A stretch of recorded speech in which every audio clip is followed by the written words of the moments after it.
This is day 501 of the Arukh HaShulchan Yomi. If you would like to sponsor upcoming shir or more of the Arukh HaShulchan Yomi, please kindly directly, be very greatly appreciated. Today we are doing Siman Shin Yud Daled, still Yud Gimel to Yud Tes. Yud Gimel. Mutar l'itein konachol b'chavis, allows it to put like a straw into a barrel, to remove wine from there, even though that straw was never there. So you can plan, we're not concerned that it might not be according to the proper size, and that you come to fix it. And the person's not going to fix a vessel on Shabbos. I guess we're not concerned that he might come to fix it. I guess fixing it is not so important, so therefore I'm not concerned in this case.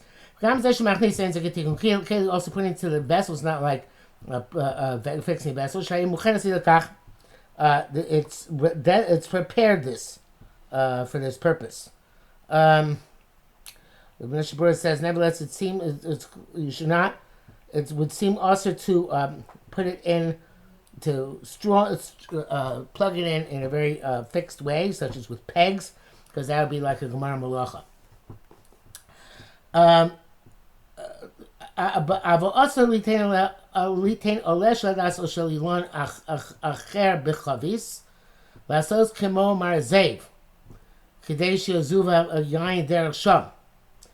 You're not allowed to put an additional brand, olive, myrtle leaf, or some other tree into the barrel and make it like a spout. Nor the wine should come out through there, because it would make there. If you're going to permit this, you can make a real spout. Because you're making this like it's a spout. Nishem is that to tikkun kli. Granted, it's not tikkun kli, then shulchan, because it won't last. It's made of leaves. We make a consider that you shouldn't come to say that just if you can make a spout from a leaf, so to be permitted from something else. The straw, you're not doing anything. You're just plugging it in. Now, to make the spout, which is obviously a V-shaped contraption, requires more fixing than making with this plugging in a straw.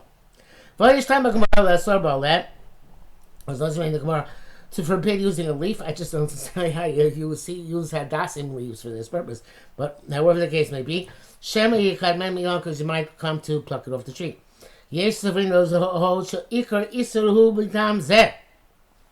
The primary prohibition is that you're going to come to pluck some off the tree.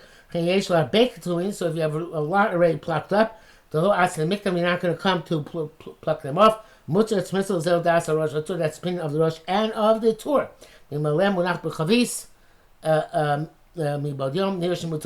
If the leaf was right there in the barrel from before Shabbos began, that it's permissible.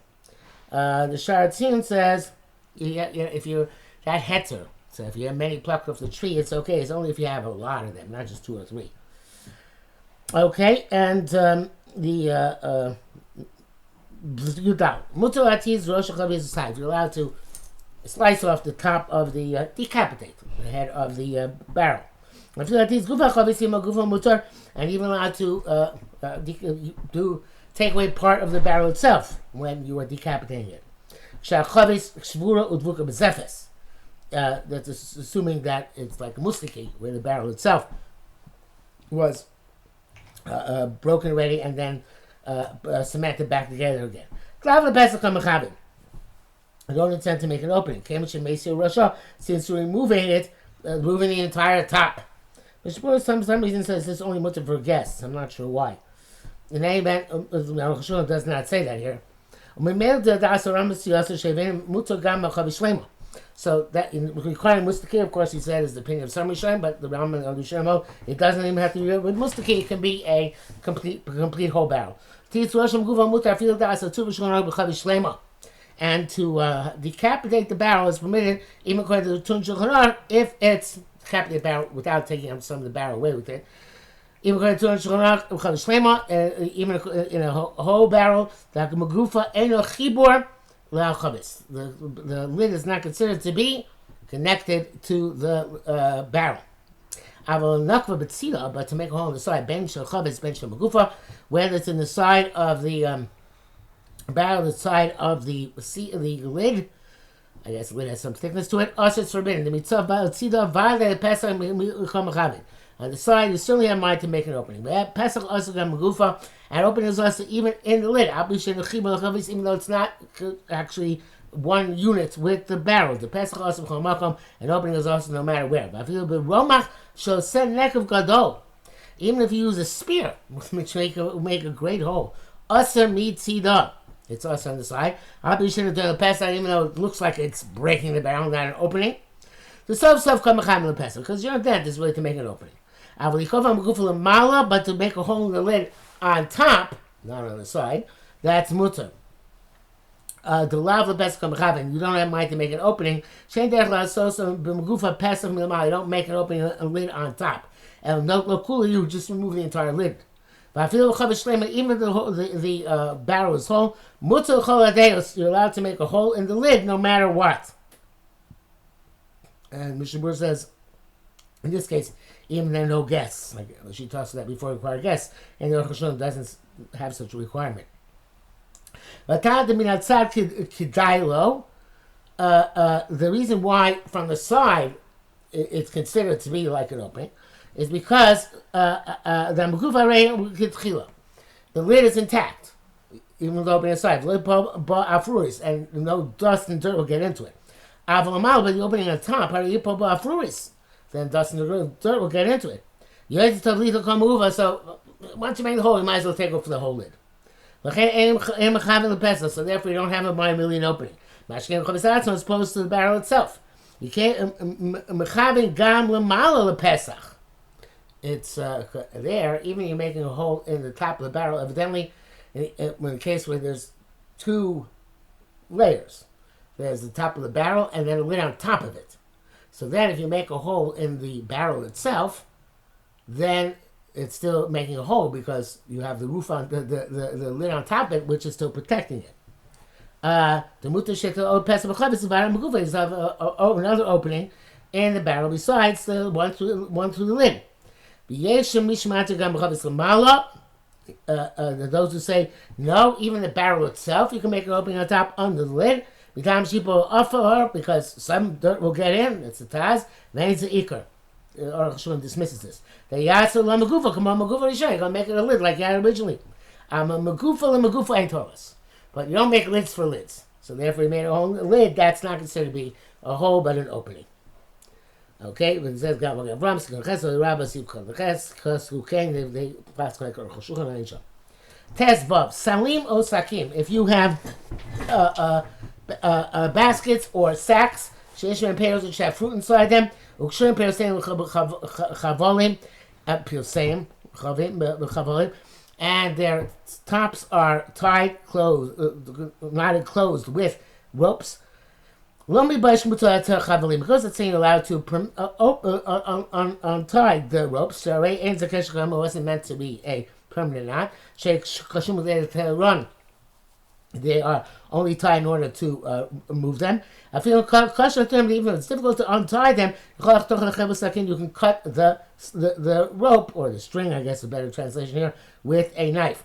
Or you remove the links of the string. This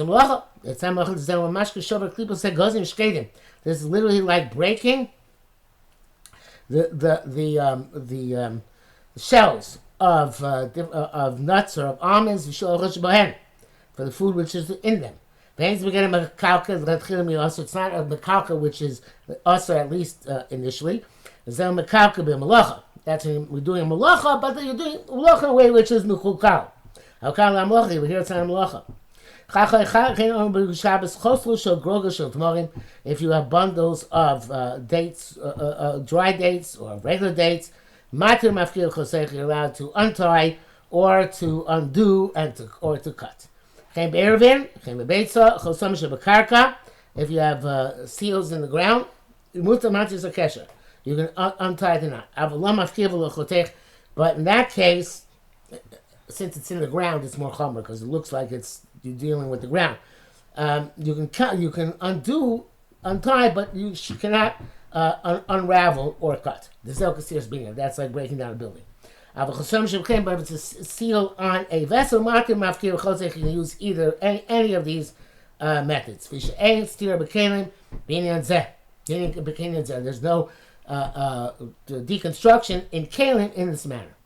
The Rambam also restore the Rambam, you can't undo the links in the string. You just have to sever it. This happens very often. You get sugar and flour in a sack and it's woven on top. It's closed, so you'd be allowed to open it. I know flour is not really Tzara Shabbos, but Tzara Yontif. You'd be allowed to open it in this purpose, in this manner. Test 9. This is what the Beis Yosef says. Steve Zion. If you have seals on vessels, no shida tiva migdal, there's various wooden containers. That the cover is tied with a string. You can undo it, or to cut it with a knife, or to unravel it. That's specifically where we're talking about using a string or a rope or something similar. But here you have a lock with a key of wood or of metal. You cannot undo them or break them. Because by Kalim it's also making them and destroying them, and you're destroying the lock. Times also gunzis. You can't take the hinges off the back of a box if the key has been lost, because that's also stira. Some people allow you to take out the hinges. Opening breaking the locks of boxes. I guess these are smaller boxes, not like a shiur table migdal. Also those who are forbidden. By non-Jew, it seems that it's going to be okay. All this requires explanation. That was all from the Beis Yosef, and he's going to explain in the next sif.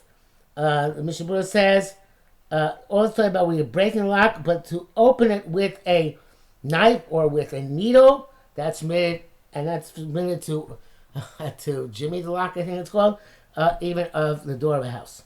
Yudzayin, B'yad Varim. The explanation is, true construction and deconstruction is also by Canaan. So a lock, which is a complete kaheli, you break it, it's complete destruction, destruction, wasn't forbidden. Uvitzire kalim in hinges. These barbas min hakodim siv chav ches. We explained earlier. The issue is only putting them back because you might put them back in a very snug and tight way. But to take off the door of these large wooden boxes, this is no prohibition. Gemara refreshes the explicit Gemara. A door of these large wooden boxes. Nothing you can take it back. You can take it away. You can't put it back. It seems that it means to take them off the hinges. But not everybody agrees with this. That's below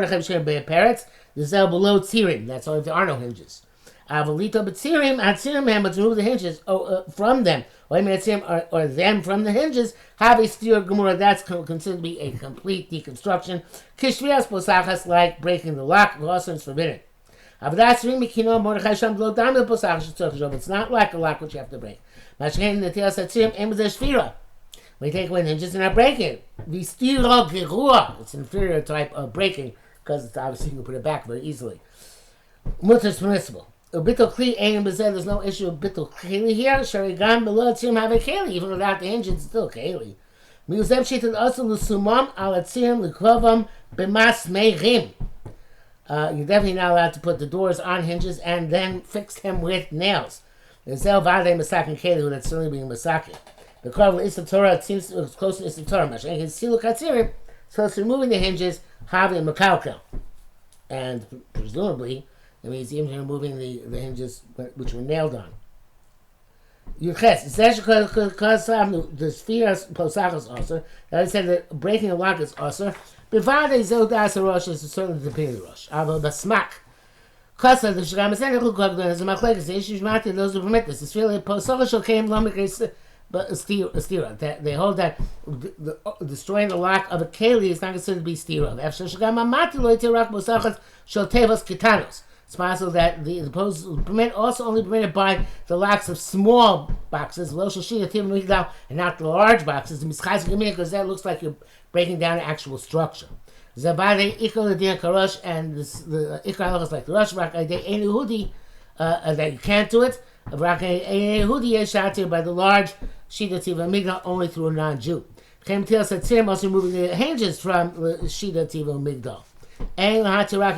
You can't only permit this by a non-Jew. Also has to be a significant need for it. And this is the way the paskin halacha l'maiseh. Okay, it says the bracket mashksafti tavin divrei Beis Yosef. According to this, you can look at Beis Yosef and understand what he's saying. Yutes od kosav rabbeinu b'Beis Yosef siv ches.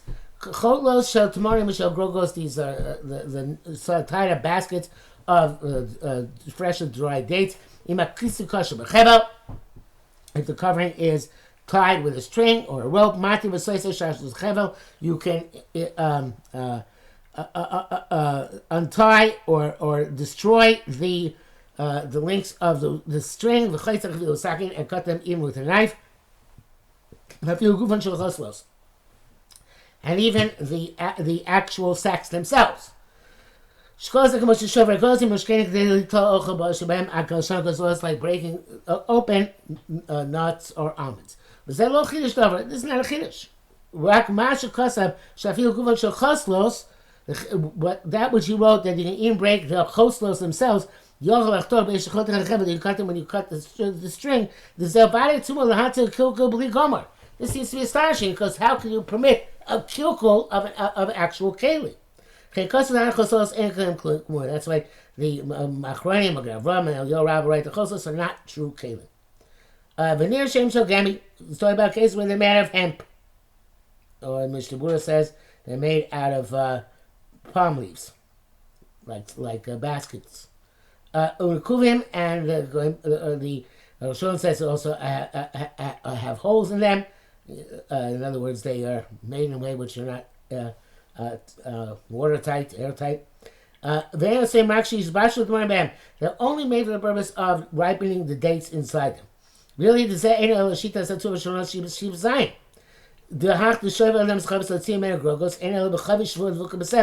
says, but that which we have to say they're not kalim, because they're not because of these limitations on their usage or the nature of the way they're constructed. That's only going to Tur and Shulchan Aruch. Who said that when that which allowed to break down a barrel to remove the dates from it, it's only by mustaki, which is broken and then re-cemented. According to Rambam, those like Rambam who wrote that even if it's a whole keli that's minute, kilkul, since it is in a manner of ruining it. Here too, it's also near the ain iser, and it seems indeed that even if the choslos are ken gemurim, these sacks, there's no prohibition. Yes, one has to consider this carefully. Mishum diyesh chalik, because one draws a distinction. Mishum, for that case, the mukhrach liftichas chavis, where you you need to open the barrel. But you don't have to open the entire sack. Just undo the rope. So perhaps here everybody agreed that if it's even though it's a keli, you should not break the actual sack. And this is the way we should paskin. For Rambam and we also wrote that according to Rambam, you cannot unravel the string. The Shibura says a Kli Gomor. The Mechaber, of course, says that it is Osir. But if those are Mati there, will be Mati here as well.